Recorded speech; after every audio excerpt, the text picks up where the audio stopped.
So, Isaac was on his deathbed. And not for the first time in his life either. I mean, the first time was when his dad almost sacrificed him under the orders of God, until God turned up at the last minute and went, "No, no, it's just a joke. I was just testing you. I just want to see if you go through with it. I don't want you to actually do it."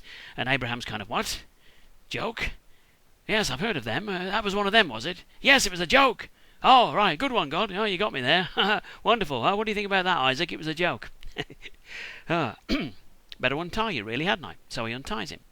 Anyway, for those of you that want to follow through with this story and see where it goes, and to check against the text to see how accurately I'm following this, and fairly accurately, I might not be able to say the word accurately very accurately, but the text, on the other hand, hopefully I'll be able to follow that fairly accurately. Anyway, this is where you need to look. So, as I was saying, Isaac was on his deathbed, and a very old man at this point, and practically blind. And he got one of his sons, Esau, with him. And he says to Esau, "Esau, I'm on my deathbed, and I'm probably going to die soon, but before I die, I have a little something for you." "Oh, fantastic, I love presents. What have you got?" "It's a blessing." "Oh, good, a blessing. Marvellous. I was only thinking to myself this morning, I'm all out of fucking blessings. Now, don't be like that. This is a special blessing, and it's from God. And as soon as you've gotten me something to eat, I will give you the blessing." "Oh, something to eat. Oh, right. Okay, what would you like?" I don't know, anything really. Chicken sandwich? We got some chicken in the fridge." "Nah, I don't know, chicken sandwich." Well, we got some goat's cheese. You like goat's cheese? We got some of that in the fridge as well." "No, I don't know bloody goat's cheese. Besides, that bloody goat's cheese is mouldy." "Well, what's wrong with the chicken? You can have a chicken sandwich." "I don't want your bloody chicken sandwich. This could be my last meal." "Well, what were you thinking then?" "Oh, I don't know. I was thinking more along the lines of, say, venison." "Venison? Venison, father? Are you sure? Are you sure you wouldn't prefer fucking springbok or antelope? We don't have any frickin' venison." "Well, you're a good hunter, aren't you? Go out and get some." "Oh, crap." So he goes out to get some venison. Now the mother, Rebecca, she's overheard this conversation, and she is not happy, because she does not want Esau to get the blessing. He's crap, he'll waste it. He's just not a lucky man. He's the kind of man that if he fell into a barrel of tits, he'd come out sucking his thumb, to quote an old phrase. She wants Jacob, the slightly younger, very slightly younger, and more entrepreneurial and more con merchanty of the two. She wants him to get the blessing. Yeah, it's not favouritism or anything. She just loves him more, She just thinks he'll make more of it. So she comes up with this really cunning plan. She says, "I know. Jacob's going to be back shortly. What I'll do is I'll get him to kill one of the goats. We'll cook the goat, we'll put lots of spices in there, lots of salt and pepper, really disguise the flavour, make it taste, less goaty for a start. And, in fact, I might even have a jar of essence of venison in the fridge. I'll put that in, we'll mix it all in, we'll fool the taste buds, we'll fool the nostrils. Yeah, I think that's a pretty good plan. All Jacob has to do then is go in, say, 'There you go, Dad, there's..." Oh, shit, he's going to have to speak to him. We got trouble if he's going to have to speak to him, because he's going to know it's not bloody Esau's voice. Oh, well, he's just going to have to do his best bloody Esau impression. What if it doesn't work? What if he's still suspicious? Because the thing is, if he's suspicious, he's probably going to want to touch him. And if he wants to touch him, we're really sunk.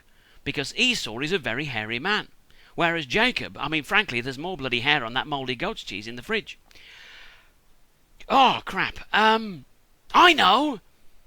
I'll get Jacob to kill the other goat. We got another goat. We'll kill the other goat, and I'll skin that goat, and I'll wrap his hands and his neck in the fur of the goat. If he wants to touch him, he'll feel the fur. He'll think, "Oh, that's Esau, a hairy man." Yes, I think that's all bases covered now. I think that should work. Brilliant. So anyway, at this point, Jacob returns. Jacob walks in. He says, "Hello, Mom. How are you? How'd you do?" And something like this. I don't know what the greetings were like in those days, but probably wasn't as formal as that, come to think about it. And she says, "Jacob," in a probably slightly more female voice than this, she said, "Jacob, I have bad news and I have good news." "Oh, what's that?" "First of all, your dad's on his deathbed." "Oh, and the bad news?" That was the bad news, you little shit. "The good news is that I think we can swindle Esau out of the blessing." "You're kidding." "No, I kid you not. I've got a plan." "Is it a good plan?"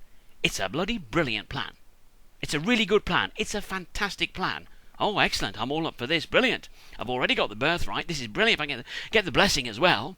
But one thing, before you tell me what the blessing is, before you tell me what the plan is, there is one thing. You do realise that our dad, he's practically blind now, and you know what happens to blind people, don't you? Yes, they can't see. No, not that. What happens is their other senses tend to compensate. So their sense of taste, their sense of smell, their hearing, and their sense of touch all greatly improve. So what's the plan? Just give me a minute. She goes into the next room. Oh, shit! Oh, for fuck's sake! Oh, my God! Oh, it's a shit plan. Oh, crap! Why didn't I think about this?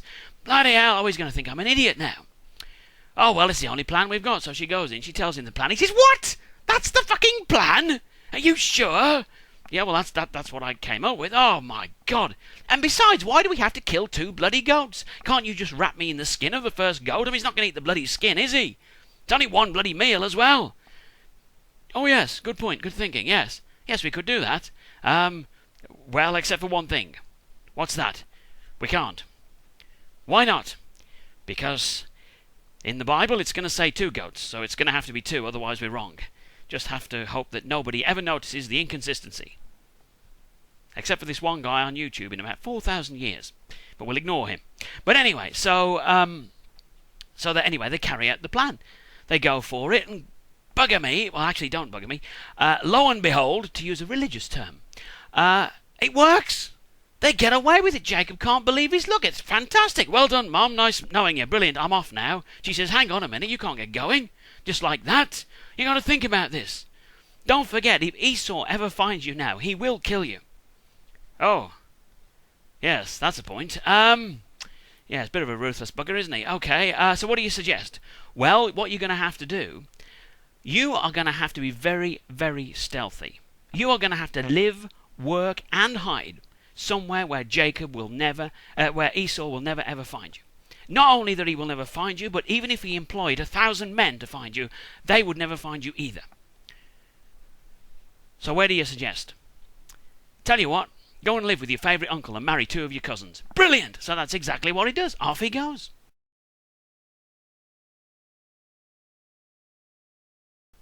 Okay, so Esau's back now, really pleased with himself. He got a really good piece of venison.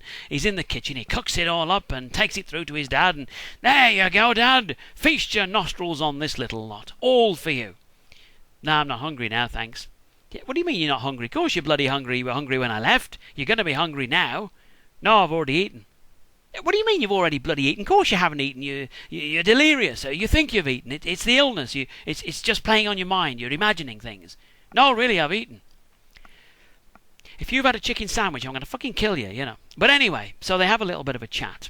And suddenly, it dawns on them what's happened. Oh, Esau's absolutely devastated. He can't fucking believe it. That's twice now. The first time was when he got bloody conned out of his birthright for a bowl of lentil fricking soup. And now this. Double jeopardy. Oh, shit. And just when he thinks that there's no way out of it, no way round it, he thinks, hang on a minute. This isn't like you've given him a bloody PlayStation 3 or an Xbox 360 or whatever. This is intangible. It's fucking words. Just tell me the same words. Give me the same blessing. Oh, I can't do that. Why not? Because that's not what it's going to say in the Bible. I'm only allowed to give it once, I'm afraid. Oh, shit. Anyway, so they have a bit of an argument about it, and eventually he gives him some kind of crappy blessing. I don't know. It's nowhere near the same as the one he gave Jacob. So Esau goes away, once again, a very angry and very pissed off man. And what do we learn about this story, or what do we learn from this story? Well, whatever it is, it ain't fucking family values, is it? I mean, we've got deception, we've got theft, we've got favouritism, all wrapped up in one neat little family bundle. I wouldn't mind, but these were the fucking chosen ones.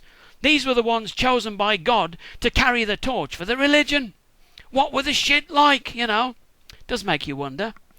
Anyway, thanks for watching. Don't have nightmares.